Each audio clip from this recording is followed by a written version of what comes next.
దొండకాయ, క్యారెట్, ఆవకాయ పచ్చడి. టేస్ట్ చూస్తారా? పచ్చడి అదిరిపోయిందండి. చేసుకోండి. కళ్యాణి నీకోసం పంపిస్తున్నా. కాయింది ఆవకాయ పెడదాం, దొండకాయ ఆవకాయ క్యారెట్ పెడదాం. మామిడికాయ, క్యారెట్, దొండకాయ కలిపి పచ్చడి పెడతాం. Last and final. చిరు 1,00,000 కాయలు కాయండి బుజ్జిగాళ్ళు ఇద్దరును, దేవదృష్టి లేకుండా పచ్చడి పెడదామా. కోవిడ్ ఆయిల్తోనూ సిసి గారి కారంతో రెండు కలిపి పెడేద్దాం. మామిడికాయ ముక్కలు, దొండకాయ ముక్కలు, క్యారెట్ ముక్కలు. ఇవి కాకుండా ఇగో ఈ పచ్చిమిరపకాయ ముక్కలు కూడా చేసుకుందాం. ఒక్క అరగంట ఎండలో పెడితే కొంచెం తడి ఆరుతాయి. ఒక్క అరగంట చాలు. ఒక 10 నిమిషాలు గట్టిగా ఉంటే. క్యారెట్, మామిడికాయ, ఆవకాయకి ముక్కలు ఎండబెట్టాను చూడండి, పొడి తడిలే చూడండి. ఇది సిసి గారిది గుంటూరు స్పైసీ కారం అండి.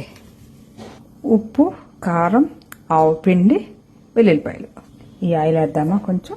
కోవిడ్ అది సెసమి ఆయిల్ వేద్దాం. పల్లి ఆయిల్ వేద్దాం, మనసు మార్చుకున్నా పట్టినంత చాలు.